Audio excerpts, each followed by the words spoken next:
Have you ever wanted to sing to your critics, "If you could see me now"? Well, that's exactly what our guests are saying to the world today.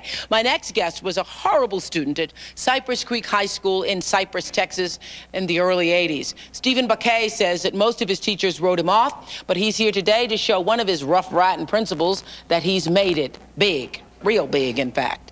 What was high school like for you? Very tough. I did very poorly all the way from elementary, junior high, and high school. Why did you do so poorly? I have a learning disability that they did not find out till I was much older, that I suffer from dyslexia. And they kept passing me from one grade to the next, and you have to know this to be able to go on to the next phase. And so it just kept getting increasingly harder. Now, I'd try very hard to study and just couldn't keep up. And then I got just fed up with it, and everyone was telling me I was stupid, and became a self-fulfilling prophecy, and I started believing it myself. And I just kind of took a defeatist attitude. So when were you diagnosed with having dyslexia? In my late 20s. After getting out of high school, I went to the Marines, and that wasn't a problem there. The way the Marine Corps teaches you things, you learn. Even you can learn with dyslexia, right? Oh, yeah. You could learn with with no brain at all. They drill it into you. Yeah. And then I got out of the Marines, and I went to college at Southwest Texas State University in San Marcos, Texas, and was using my VA benefits there and had a small rodeo scholarship. And I did well in some of my classes, but was doing poorly once again. Then went to Rutgers University up in New Jersey, where I reside now, and was still studying agricultural courses, and they discovered my learning disability, and they had me diagnosed and had me tested. And then they taught me methods to compensate for my learning disability, and then my grades made a drastic Because you can improvement. compensate for dyslexia. Yeah, they taught me some different study methods and way to trigger my memory, and helped me with my grammar and my speech and reading ability and this type of thing. And in one semester, I went from being on scholastic probation to an A and B student. Whoa.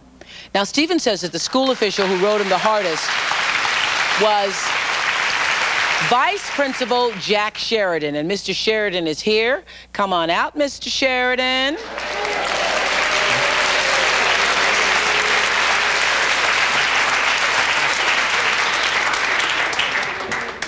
Well, Mr. Sheridan, Stephen's come a long way since his days at Cypress Creek High School. Take a look at him now. Take a look at him. We started with 2 people in the basement of my home, my wife and myself. I put every penny that I had myself into the company, my wife and I, all of our own personal savings, and then from my wife's salary. My wife and I, we lost our first child, Paul Joseph Bacque. That's why the toy line's the PJ line of toys. And I wanted to build something positive in the memory of my first child. I'm originally from Texas, growing up on a ranch involved in rodeos, so kind of came naturally to me, so all cowboy products. About 3 years ago, working on a second degree at Rutgers University, they discovered I was dyslexic, and told me it would greatly impede my educational progress. I felt what it was like to be discriminated against, so I wanted to try to create as much meaningful employment for as many other physically and mentally challenged individuals as I could. If you take care of your employees and you take care of your product and the end consumer, the profits will come all by themselves. That is the truth. If you could only get people to get that.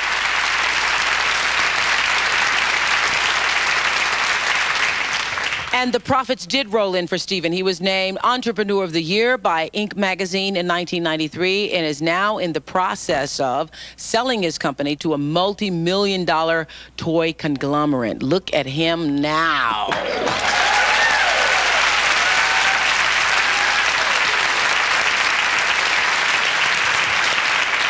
So because, Mr. Sheridan, now you hear that he was dyslexic all those years, and you just thought, what, he didn't have any gumption, didn't have any what? No, I thought that he had some work ethics about him, because he did work when he was in high school. And as I recall, I'm not particularly sure, but I think he was one of those that was a little bit late to school every day and had a little bit of a hard time getting going. And later on, after he graduated from high school, I recall that he did join the Marine Corps and things started moving.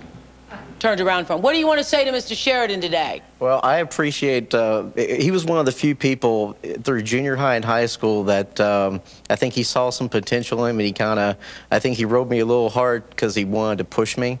And a lot of my other teachers and the other people at the school kind of wrote me off and thought I would never amount to a whole hell of a lot in life. And so I want to thank him for that. Well, thank you. Coming up, they told this high school dropout.